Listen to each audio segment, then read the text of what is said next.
एक जंगल में रानो कहकर एक चिड़िया रहा करती थी। रानो चिड़िया अनाथ थी। रानो चिड़िया की शादी एक गरीब कालू कौवे से हो जाती है।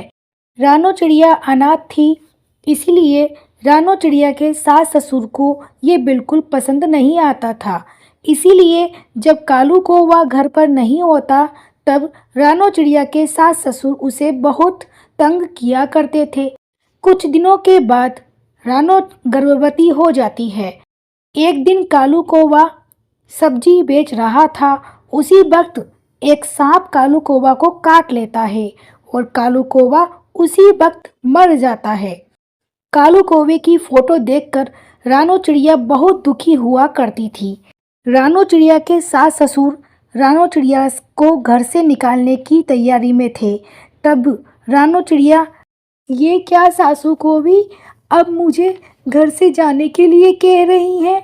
मैं कहाँ जाऊंगी? मैं अनाथ हूँ, मेरे आपके अलावा कोई नहीं है और मैं गर्भवती हूँ और कहाँ जाऊंगी, कहाँ जीऊंगी?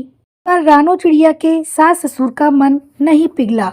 हमारा बेटा मर गया है और हमारा तुमसे कोई वास्ता नहीं है। तू और तेरा होने वाला बच्चा जाओ और कहीं और मरो। और रानो चिड़िया को जबरदस्ती घर से बाहर निकाल दिया। तभी जोर से बारिश हुई और बारिश में भीगते हुए रानो चिड़िया जंगल छोड़कर चली गई। रानो चिड़िया एक खराब ट्रेन के डिब्बे को देखती है और उस ट्रेन में चली जाती है। तभी रानो चिड़िया के पेट में दर्द होता है और वो उसी ट्रेन के डिब्बे में एक अंडा दे देती है। उस अंडे से एक नन्ही सी चिड़िया बच्ची निकलती है। अपने बच्चे के लिए और अपनी जिंदगी गुजारने के लिए रानो चिड़िया उस ट्रेन के डिब्बे के पास सब्जी पूरी बनाकर बेचने लगी और अपने बच्चे को पीठ पर बांधकर काम किया करती। कुछ दिनों के बाद रानो चिड़िया की बेटी बड़ी हो जाती है। रानो चिड़िया की बेटी स्कूल जाकर पढ़ाई करती और खाली समय में रानो चिड़िया की बेटी अपनी माँ के साथ काम किया करती। एक दिन रानो चिड़िया की बेटी अपने ट्रेन घर में जा रही थी। तभी रानो चिड़िया के सास ससुर का एक्सीडेंट हो जाता है और रानो चिड़िया की बेटी भागते हुए अपनी माँ को सारी बात बताती है। रानो चिड़िया भागते हुए जाती है तो उन्हें पहचान जाती है और उन्हें जल्द ही हॉस्पिटल में एडमिट करवा देती है। फिर रानो चिड़िया हॉस्पिटल से छुट्टी लेकर उन्हें अपने ट्रेन घर में ले आती है और उनकी खूब सेवा करती है।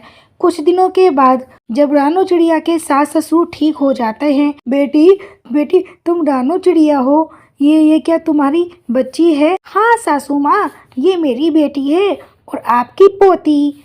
दोनों ने अपनी पोती को गले लगाया। बेटी चिड़िया, हमें माफ़ कर दो, तुम गर्भवती थी फिर भी हमने तुम्हें बाहर निकाल दिया, फिर भी तुमने हमारी सेवा की। बेटी रानो चिड़िया, चलो अपने घर वापस। नहीं सासू को भी मैं नहीं आ सकती, मुझे सहारा देने वाली इस ट्रेन के डिब्बे को छोड़कर मैं नहीं जा सकती। आप जब चाहो मेरे इस ट्रेन के डिब्बे में आ सकते हो और हमसे मिल सकते हो। और आपको ये कहानी कैसी लगी? अच्छी लगी तो like and share and subscribe जरूर करें। Mishu Tony TV.